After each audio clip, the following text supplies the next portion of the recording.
ni espero ni quiero que se dé crédito a la historia más extraordinaria y, sin embargo, más familiar que voy a referir, tratándose de un caso en el que mis sentidos se niegan a aceptar su propio testimonio. Yo habría de estar realmente loco si así lo creyera. No obstante, no estoy loco y con toda seguridad no sueño, pero mañana puedo morir y quisiera aliviar hoy mi espíritu. Mi inmediato deseo es mostrar al mundo, clara, concretamente y sin comentarios, una serie de simples acontecimientos domésticos que, por sus consecuencias, me han aterrorizado, torturado y anonadado. A pesar de todo, no trataré de esclarecerlos. A mí casi no me ha producido otro sentimiento que el del horror, pero a muchas personas les parecerá menos terrible que Barrocas. Tal vez, más tarde, haya una inteligencia que reduzca mi fantasma al estado de lugar común. Alguna inteligencia más serena, más lógica y mucho menos excitable que la mía. Encontrará tan solo, en las circunstancias que relato con terror, una serie normal de causas y de efectos naturalísimos. La docilidad y humanidad de mi carácter sorprendieron desde la infancia. Tan notable era la ternura de mi corazón que había hecho de mí el juguete de mis amigos. Sentía una auténtica pasión por los animales y mis padres me permitieron poseer una gran variedad de favoritos. Casi todo el tiempo lo pasaba con ellos y nunca me consideraba tan feliz como cuando les daba de comer o los acariciaba. Con los años aumentó esta particularidad de mi carácter y cuando fui un hombre hice de ella una de mis principales fuentes de gozo. Aquellos que han profesado afecto a un perro fiel y sagaz no requieren la explicación de la naturaleza o intensidad de los gozos que eso puede producir. En el amor desinteresado de un animal en sacrificio de sí mismo hay algo que llega directamente al corazón, del que con frecuencia ha tenido ocasión de comprobar la amistad mezquina y la frágil fidelidad del hombre natural. Me casé joven. Tuve la suerte de descubrir en mi mujer una disposición semejante a la mía. Habiéndose dado cuenta de mi gusto por estos favoritos domésticos, no perdió ocasión alguna de proporcionármelos de la especie más agradable. Tuvimos pájaros, un pez de color de oro, un magnífico perro, conejos, un mono pequeño y un gato. Era este último animal muy fuerte y bello, completamente negro y de una sagacidad maravillosa. Mi mujer, que era en el fondo algo supersticiosa, hablando de su inteligencia, aludía frecuentemente a la antigua creencia popular que consideraba a todos los gatos negros como brujas disimuladas. No quiere esto decir que hablara siempre en serio sobre este particular, y lo consigno sencillamente porque lo recuerdo. Plutón, llamábase así el gato, era mi predilecto amigo. Solo yo le daba de comer y a donde quiera que fuese me seguía por la casa. Incluso me costaba trabajo impedirle que me siguiera por la calle. Nuestra amistad subsistió así algunos años, durante los cuales mi carácter y mi temperamento, me sonroja confesarlo, por causa del demonio de la intemperancia, sufrió una alteración radicalmente funesta. De día en día me hice más taciturno, más irritable, más indiferente a los sentimientos ajenos. Empleé con mi mujer un lenguaje brutal y con el tiempo la afligí incluso con violencias personales. Naturalmente, mi pobre favorito debió de notar el cambio de mi carácter. No solamente no les hacía caso alguno, sino que lo maltrataba. Sin embargo, por lo que se refiere a Plutón, aún despertaba en mí la consideración suficiente para no pegarle. En cambio, no sentía ningún escrúpulo en maltratar a los conejos, al mono e incluso al perro, cuando, por casualidad o afecto, se cruzaban en mi camino. Pero iba secuestrándome mi mal, porque ¿qué mal admite una comparación con el alcohol? Andando el tiempo, el mismo Plutón, que envejecía y, naturalmente, se hacía un poco huraño, comenzó a conocer los efectos de mi perverso carácter. Una noche, en ocasión de regresar a casa, completamente ebrio, de vuelta de uno de mis frecuentes escondrijos del barrio, me pareció que el gato evitaba mi presencia. Lo cogí, pero él, horrorizado por mi violenta actitud, me hizo en la mano, con los dientes, una leve herida. De mí se apoderó repentinamente un furor demoníaco. En aquel instante dejé de conocerme. Pareció como si, de pronto, mi alma original hubiese abandonado mi cuerpo y una ruindad superdemoníaca, saturada de ginebra, se filtró en cada una de las fibras de mi ser.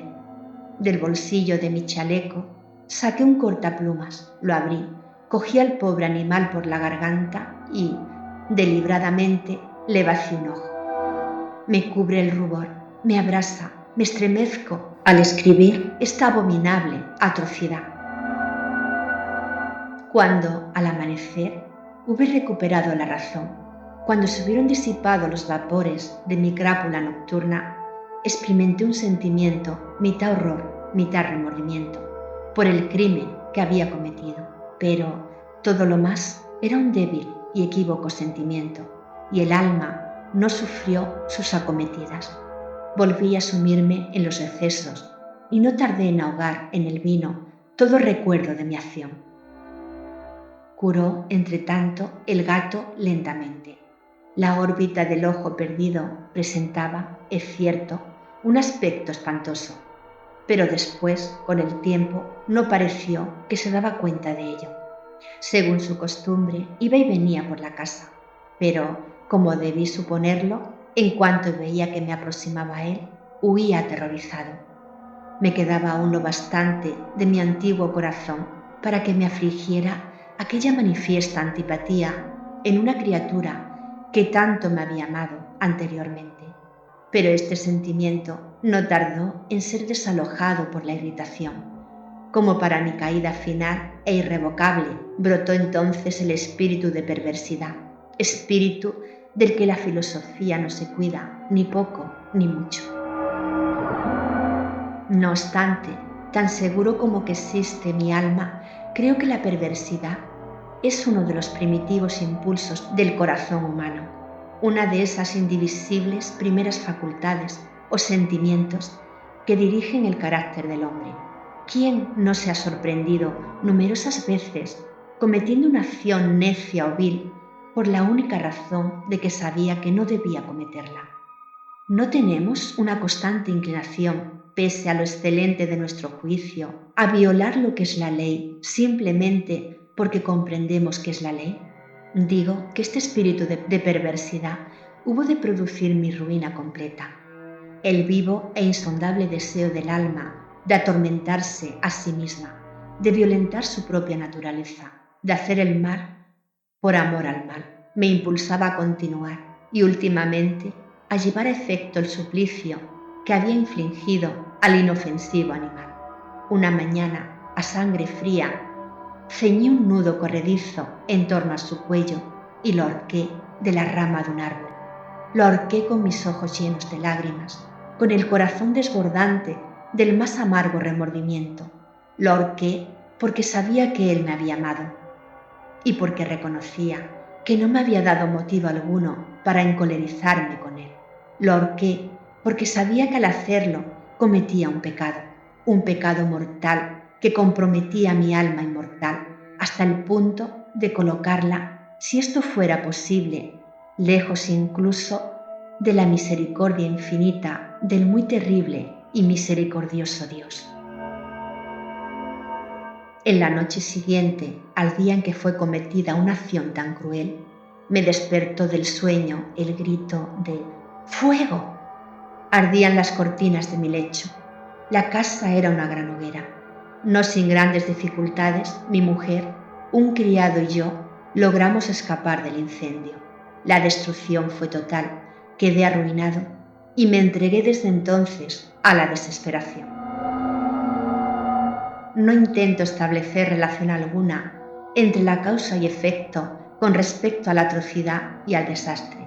Estoy por encima de tal debilidad, pero me limito a dar cuenta de una cadena de hechos y no quiero omitir el menor eslabón. Visité las ruinas el día siguiente al incendio, excepto una. Todas las paredes se habían derrumbado. Esta sola excepción la constituía un delgado tabique interior, situado casi en la mitad de la casa, contra el que se apoyaba la cabecera de mi lecho.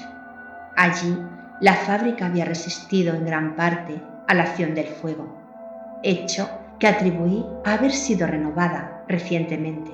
En torno a aquella pared se congregaba la multitud y numerosas personas examinaban una parte del muro con atención viva y minuciosa. Excitaron mi curiosidad las palabras extraño, singular y otras expresiones parecidas. Me acerqué y vi a modo de un bajo relieve esculpido sobre la blanca superficie la figura de un gigantesco gato. La imagen estaba copiada con exactitud realmente maravillosa. Rodeaba el cuello del animal una cuerda. Apenas hube visto esta aparición, porque yo no podía considerar aquello más que como una aparición. Mi asombro y mi terror fueron extraordinarios. Por fin vino en mi amparo la reflexión. Recordaba que el gato había sido ahorcado en un jardín contiguo a la casa. A los gritos de alarma, el jardín fue invadido inmediatamente por la muchedumbre y el animal debió de ser descolgado por alguien del árbol y arrojado a mi cuarto por una ventana abierta. Indudablemente se hizo esto con el fin de despertarme. El derrumbamiento de las restantes paredes había comprimido a la víctima de mi crueldad en el yeso recientemente extendido. La cal del muro, en combinación con las llamas y el amoníaco del cadáver, produjo la imagen tal como yo la veía.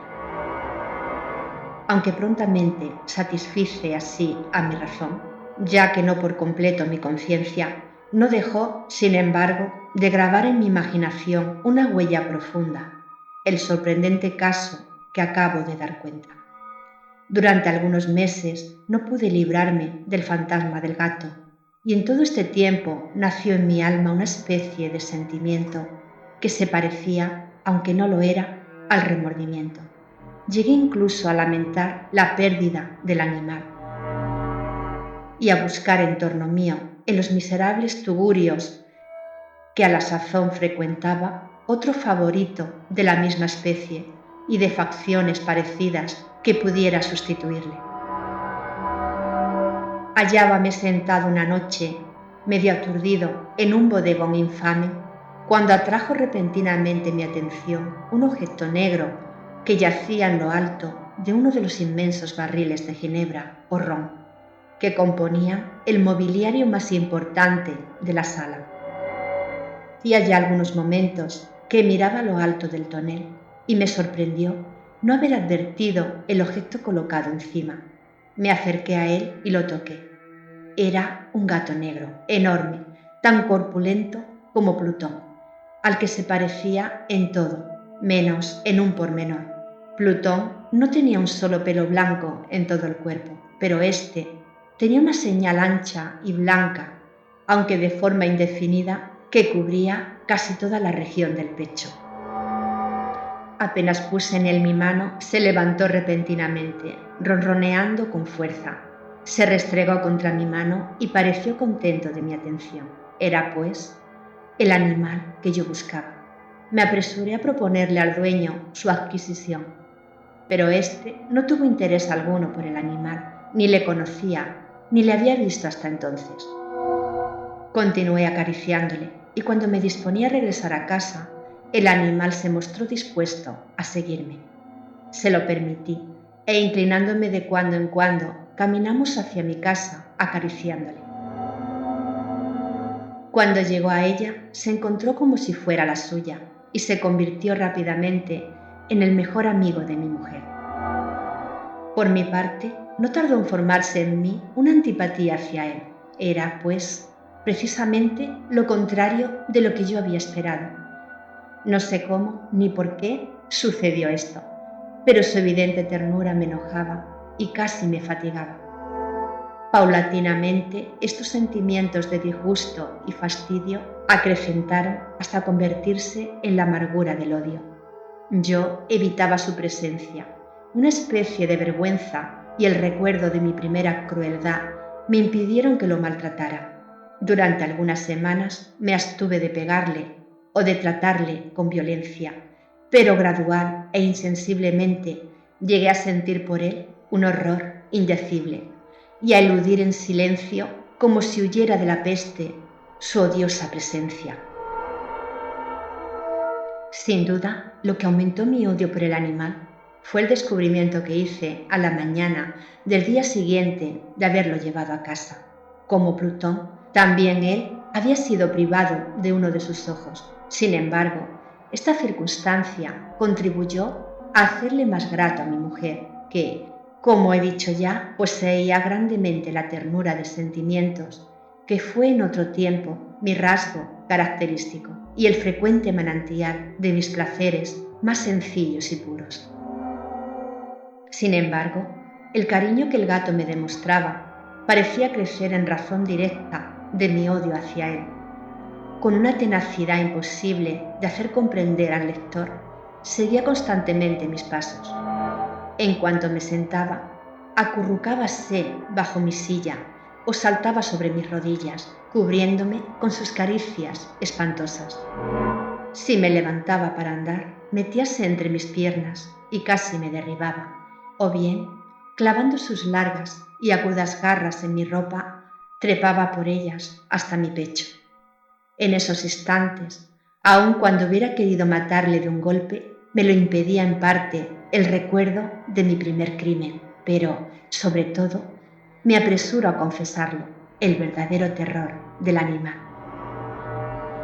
Este terror no era positivamente el de un mal físico y, no obstante, me sería muy difícil definirlo de otro modo. Casi me avergüenza confesarlo.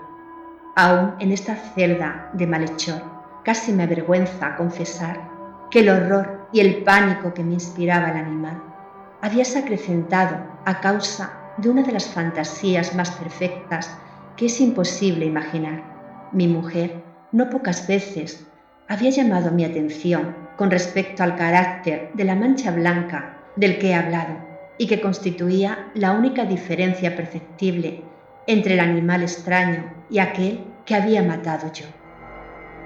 Recordará, sin duda, el lector que esta señal, aunque grande, tuvo primitivamente una forma indefinida, pero lenta, gradualmente, por fases imperceptibles, y que mi razón se esforzó durante largo tiempo en considerar como imaginaria.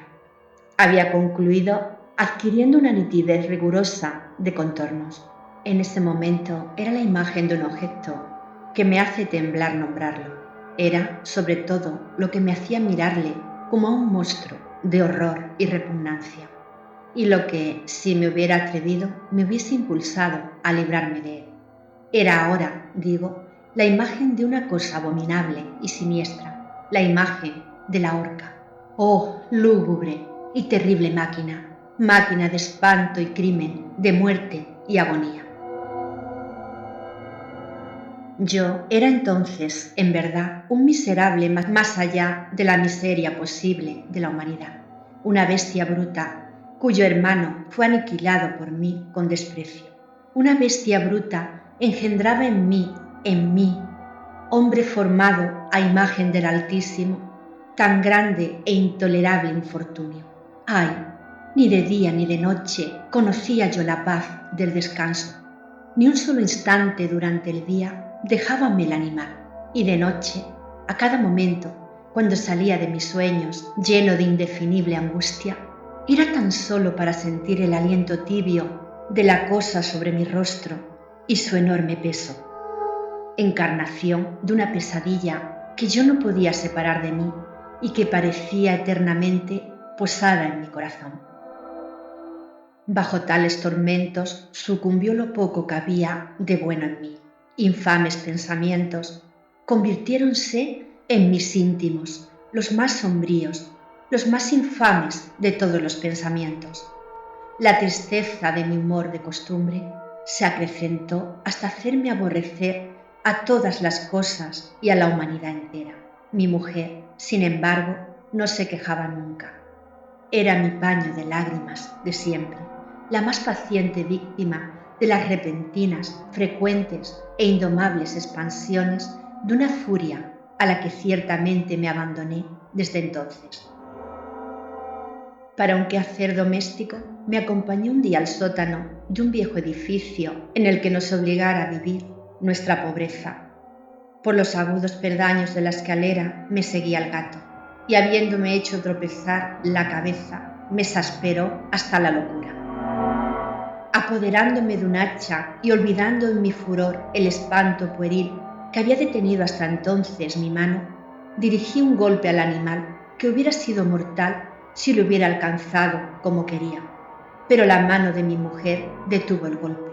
Una rabia más que diabólica me produjo esta intervención. Libré mi brazo del obstáculo que lo detenía y le hundí a ella el hacha en el cráneo. Mi mujer cayó muerta instantáneamente, sin exhalar ni siquiera un gemido. Realizado el horrible asesinato, inmediata y resueltamente procuré esconder el cuerpo. Me di cuenta de que no podía hacerlo desaparecer de la casa, ni de día ni de noche, sin correr el riesgo de que se enteraran los vecinos. Asaltaron mi mente varios proyectos. Pensé por un instante en fragmentar el cadáver y arrojar al suelo los pedazos. Resolví después cavar una fosa en el piso de la cueva. Luego pensé arrojarlo al pozo del jardín.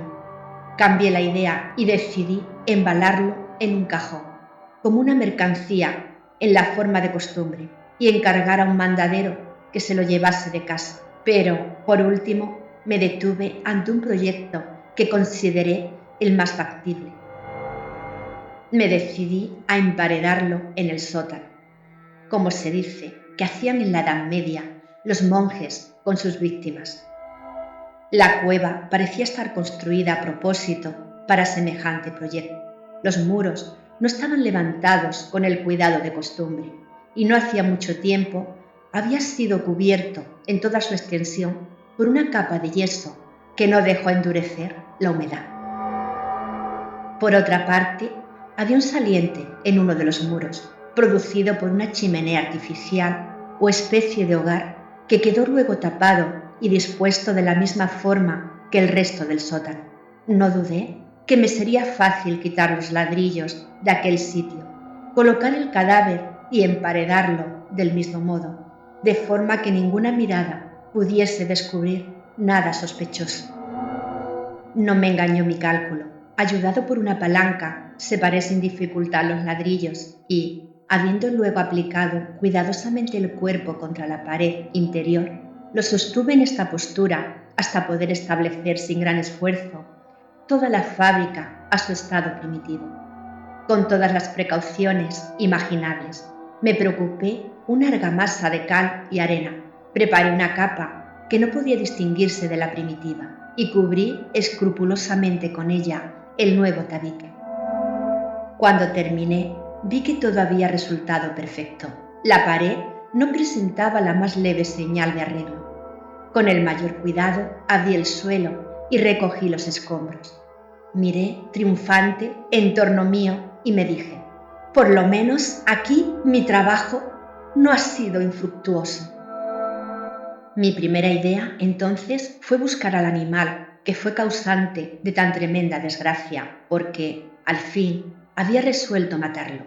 Si en aquel momento hubiera podido encontrarle, nada hubiese evitado su destino, pero parecía que el artificioso animal, ante la violencia de mi cólera, habíase alarmado y procuraba no presentarse ante mí, desafiando mi mal humor.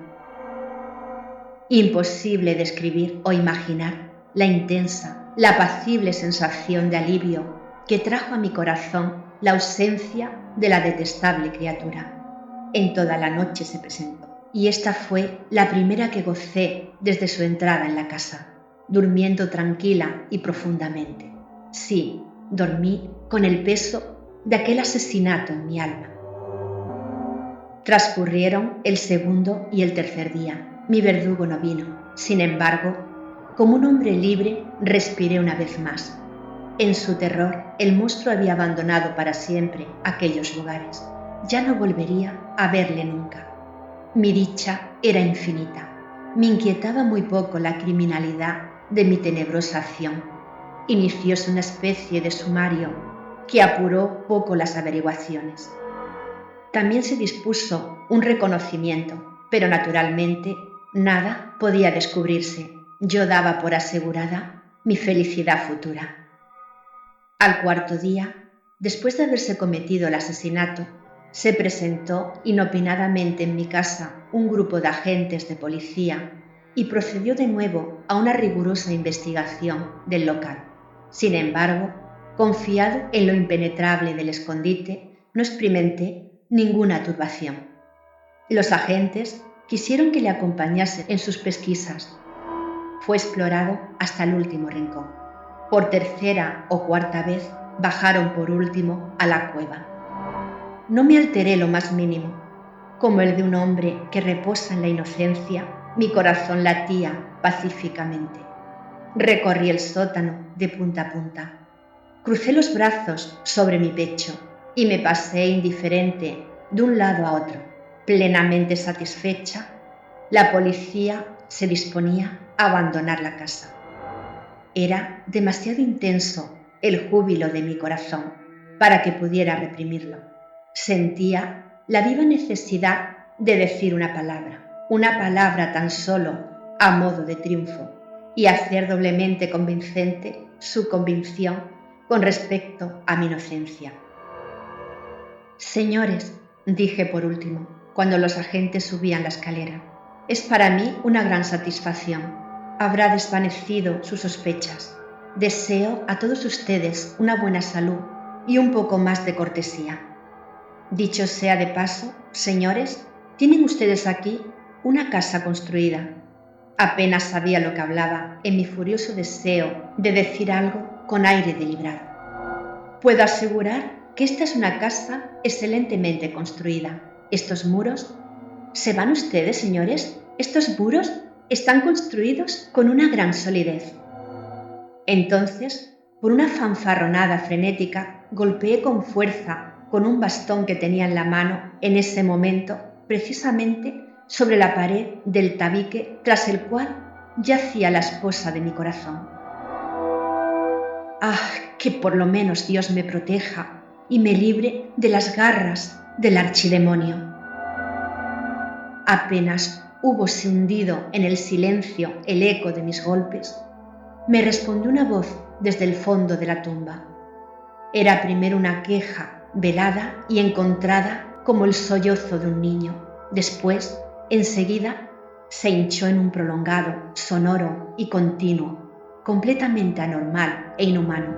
Un alarido, un aullido, mitad horror, mitad triunfo, como solamente puede brotar del infierno.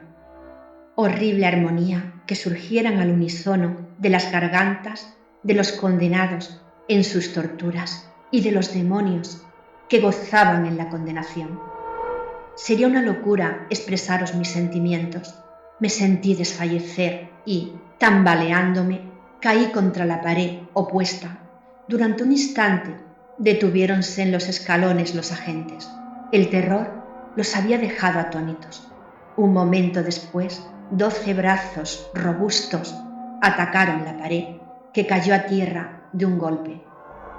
El cadáver, muy desfigurado ya y cubierto de sangre coagulada, apareció rígido a los ojos de los circundantes. Sobre su cabeza, con las rojas fauces dilatadas y llameando el único ojo, se posaba el odioso animal, cuya astucia me llevó al asesinato y cuya reveladora voz me entregaba al verdugo. Yo había emparedado al monstruo en la tumba.